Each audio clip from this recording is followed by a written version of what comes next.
Je vais vous faire un petit supplément sur les parties 1, 2, 3 de Premier pas dans Créate pour vous montrer d'autres manières de faire des appliqués. Dans ce logiciel, il y a plusieurs chemins possibles, je l'ai déjà dit plusieurs fois, pour obtenir une solution.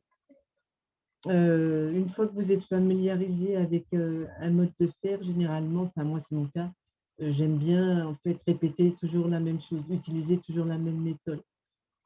Par contre, c'est bien que vous puissiez connaître les différentes méthodes. Ça vous permet après, vous, de pouvoir faire votre choix. Donc, en voici une autre.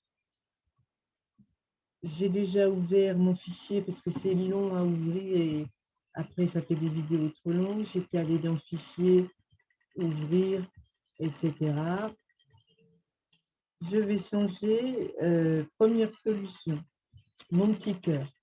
Je ne veux plus que ce soit des points de broderie, mais je veux que ce soit un appliqué qui me permette de mettre du tissu. Je l'ai sélectionné, je fais supprimer, couper ou la touche Sup de mon clavier. Ensuite, je vais sur création rapide, pas de remplissage, ligne simple, appliquer, l'icône pleine, je clique dessus, OK. Par contre, là, il y a des choses qu'on ne peut pas, des propriétés auxquelles on n'a pas accès. Donc, il faut recliquer dessus. Donc, je passe sur le bon. C'est celui-là, je vais le remettre en rouge. Je reclique dessus, appliquer, sélectionner le tissu. Je ne vais pas réexpliquer les différents chemins pour obtenir ou un tissu ici qui est déjà préenregistré dans le logiciel ou des bouts de tissu que vous avez, vous, photographiés, rangés quelque part dans votre logiciel et auxquels vous avez accès par cette touche. En faisant charger, vous allez les chercher. Voilà, je l'ai dit dans plusieurs vidéos, ça fait trop de redites. Ni même comment modifier, avoir une couleur plus précise de ce que vous souhaitez. Là, je vais aller dans Molleton. Je vais prendre du rose, je clique dessus. Là, il faut sélectionner la marge. OK. Voilà. Deuxième méthode. On clique sur l'endroit qu'on veut modifier. On ouvre Propriétés. On enlève ici, pas de remplissage. Le point, il est bon. Je vais dans Appliquer. Appliquer standard. Je modifie la marge.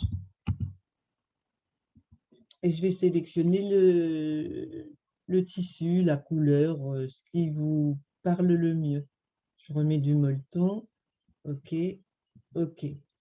Donc, en fait, moi, je trouve qu'en passant sur cette deuxième solution, on a toutes les fonctions qui s'affichent en une seule fois. Donc, je vais faire la deuxième patte. Je clique, propriété, j'enlève le remplissage, je change la ligne, je mets un point simple, je sélectionne un appliqué standard, la marge elle est bonne, je vais sélectionner un tissu et je vais recliquer là puisque je m'en suis servi tout à l'heure, donc il est resté en mémoire. OK, voilà.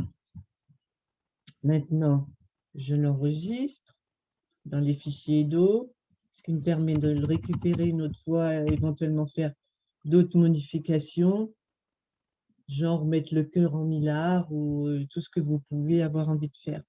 Je vais enregistrer la broderie. Le format est bon. Exporter.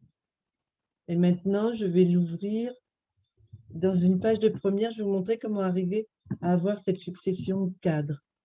Donc, je fais nouvelle fenêtre.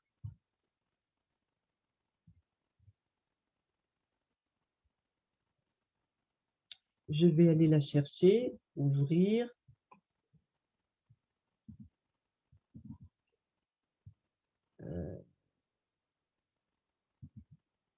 Il est là. Voilà. Oui, je l'ai mis en VP4, donc il y a le dessin derrière, mais c'est pas grave, ça ne nous empêche pas de faire la suite. Je vais aller dans bordure. Ici, ça vous permet de me des appliquer très rapide, mais vous avez peu d'action dessus. Déjà, je vais vous montrer le coin arrondi.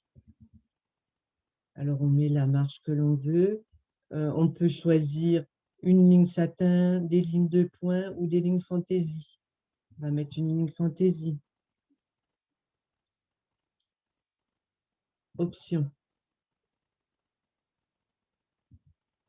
On va mettre des petits cœurs. On va réduire. Je vais cocher là. Non, c'est arrondi. Je coche quand même. OK. Je vais ajouter un appliqué. Je sélectionne le tissu. Je sélectionne des couleurs. Voilà. Option. Appliquer standard. Je modifie la marge. OK. Et appliquer. Voilà. Si maintenant, je vais en rajouter une, je retourne, je suis toujours dans bordure, je vais enlever les coins arrondis, je vais la mettre un peu plus haute, je mets la ligne de satin, appliquer, c'est sélectionner, sélectionner le tissu, je vais changer la couleur.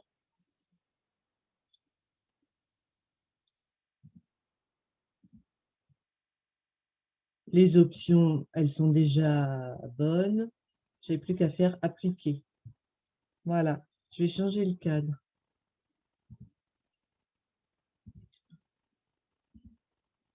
Je vais le faire pivoter, OK. Et je vais en rajouter encore un. Bordure. Je veux qu'il soit, je vais l'enlever. Je veux qu'il soit vraiment proche. Pas de coin arrondi. Je vais mettre un autre tissu. Mettre du orange. OK. Là, j'ai pas besoin de revenir puisque c'est déjà programmé, appliqué.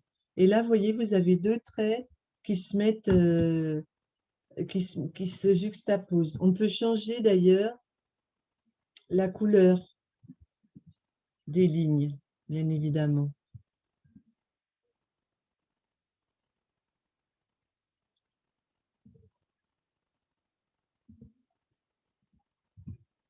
Je ne vois pas beaucoup celui-là. Et les petits cœurs, on ne les voit pas beaucoup, mais c'est pas grave. Il aurait fallu choisir un autre point. Voilà. Là, vous avez vu que la case groupe est cochée, ce qui veut dire qu'elles sont la broderie est fusionnée. Si je décoche ici, je grandis un petit peu là et que je refais sélectionner un tissu ou pas, je vais en remettre un, une couleur. OK. Voilà. Là maintenant, celui-là, il est indépendant. Ça peut être intéressant dans certains cas. Si je veux que ce soit groupé, que tout soit groupé, je vais dans Accueil, sélectionner tout, grouper. Et cette fois-ci, c'est groupé. Si je veux avoir une action sur chaque morceau, je fais dégrouper. Et maintenant, c'est à nouveau dégroupé. Si ce n'est pas sur celui-ci que je veux avoir une action, je me sers de ces flèches. Voilà, et maintenant, je vais avoir une action sur l'orange, etc.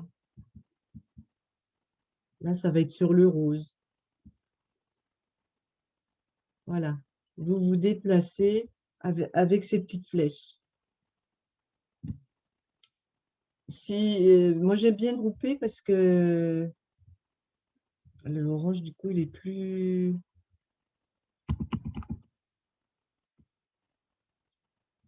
Bref, voilà. Vous voyez sur quelle zone vous êtes en train d'agir, parce qu'il y a les petits points ou les carrés qui s'allument. Là, ce que je remarque, c'est que c'est des petits points ronds. Donc, ça veut dire que ça ne tient pas dans mon cadre. Donc, il faut que je vais regrouper tout, sélectionner tout, grouper. Et là, avec mes flèches, voilà, j'ai des petits coins carrés. Et cette fois-ci, tout tient dans mon cadre. Et je peux le déplacer d'un seul tenant. Voilà.